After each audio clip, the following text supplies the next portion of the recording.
Sir আসসালামু আলাইকুম। ওয়ালাইকুম সালাম। ওবায়দুল্লাহ, কি খবর? জি স্যার ভালো, আমরা তো পরীক্ষা দিয়ে আসছি বুঝছেন না। আলহামদুলিল্লাহ। আপনি কি খাচ্ছেন এটা? আমি তো এখন চা খাচ্ছিলাম। স্যার, শীতের দিন কি চা খা নাকি ঠান্ডা খা? না, আমি তো ঠান্ডা খাই না, আমি তো এখন চার মধ্যে আছি। স্যার আমরা তো জানি স্যার ঠান্ডা হলে নাকি গলা টলা পরিষ্কার থাকে। এইটা আমাদের ভুল ধারণা।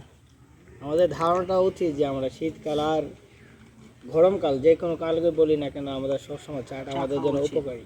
আসলে স্যার আমরা এই যে আজকে একটা এমসিকিউ এসেছি বুঝছেন নি, যে শীতকালে কি খাওয়া উচিত, আমরা দিচ্ছি ঠান্ডা খাওয়া উচিত। আর এই এমসিকিউটা তোমরা ভুল করে ফেললা। তখন কি করেন? এটা তোমরা এটার জন্য আফওয়ান বলতে পারো বা সরি বলতে পারো, যে খাতাটা দেখবো ওনার কাছ থেকে বলতে হবে। যে স্যার হাতে দেখবো উনি তো অনেক কড়া। এখন কড়াকড়ি তো করবে, কড়াকড়ি না করলে তো তোমাদের জীবনটাই শেষ মনে হতো। আমাদেরকে আগে উল্লে দিছে যে এমসিকিউ মধ্যে উল্লা হল্লা লেখা যেত না, প্লিজ না ভালো। লেস না পারলে এটা হচ্ছে বাস্তবতা অবশ্যই, কারণ অনেক মানুষরা মনে করে তোমার ফিল করে গেলে অনেক স্যাররা মনে করে তোমাদের মহব্বত করে পাস করে দেয়।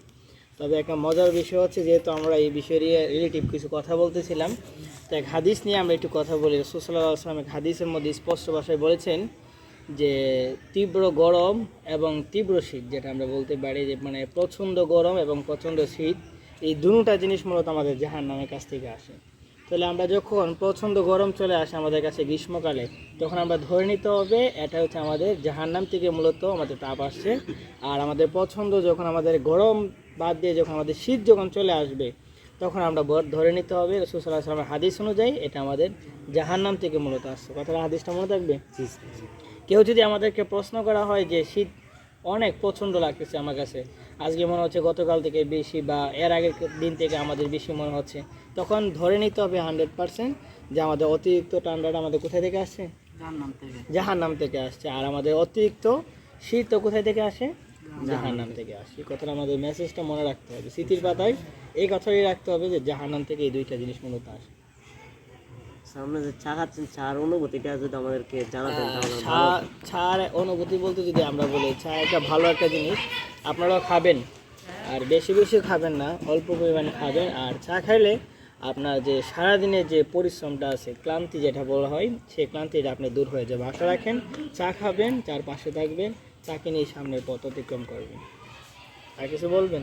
স্যার আসলে আমি একটু জানতে চাইছিলাম প্রশ্ন, যে সিগারেট খায় মানুষ, আমি জানি সিগারেট খাইলে নাকি ওই টেনশন ধরে, আসলে কি এটা কি সত্য নাকি মিথ্যা? না না, আল্লাহ সুবহানাহু ওয়া তাআলা কোরআন কারীমের ভিতরে স্পষ্ট ভাষায় বলেন, ইন্নামাল খামরু ওয়াল মাইসির ওয়াল আজলাম।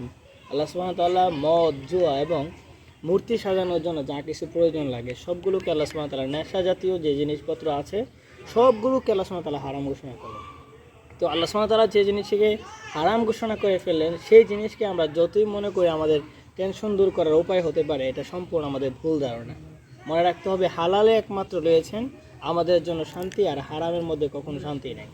এই যে হালাল যে বিষয়গুলো আছে সেগুলো আমরা খাবো, আমাদের টেনশন দূর হবে। টেনশন দূর হওয়ার প্রধান আমরা একটি মাধ্যম বলতে পারি, আমি বিশেষ করে আমরা নামাজ পড়ব।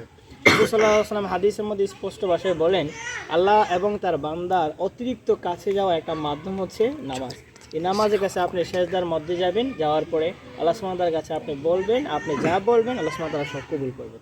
মনে রাখতে হবে টেনশন কখনো আপনাকে আমাকে বিড়ি, সিগারেট বা আমাদের মদ, এরপরে আদার্স যেগুলো আমাদের নেশা জাতীয় জিনিসগুলো আছে, সেগুলো আমাদের কখনো আমাদের নেশা থেকে বা আমাদেরকে টেনশন থেকে মূলত আমাদের কখনো মুক্তি দিতে পারে না। বুঝছি বুঝছি। ধরেন আমরা তো এখন টেস্ট একদম শেষ হয়ে যাইতেছে,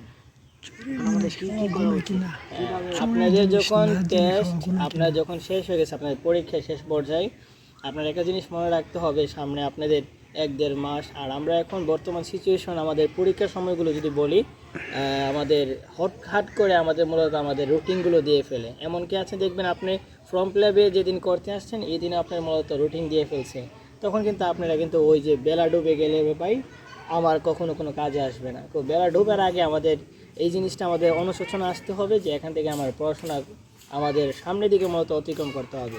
আমরা যদি এমনও বলি, জাতীয় বিশ্ববিদ্যালয়ের মধ্যে আমরা ফর্ম ফিল আপ করে বাসায় ফিরার আগে আগে মোটামুটি আমরা রাস্তার মধ্যে আমরা লক্ষ্য করলে দেখতে পেরেছি যে আমাদের রুটিন দিয়ে ফেলছে।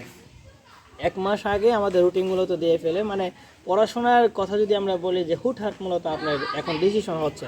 আগে তো মূলত আপনার ফর্ম ফিল আপ করার পরে আপনাকে 3 মাস সময় দিতে, 2 মাস সময় দিতেন, তারপরে মূলত আপনার এই পরীক্ষাগুলো হতেন। তো এখন আমাদের সিচুয়েশনটা এমন হচ্ছে হুটহাট করে, মানে আপনার যখন আফসোস করার বিষয় ছাড়া কোনো কিছু হতে পারে না। বুঝতে পারছেন?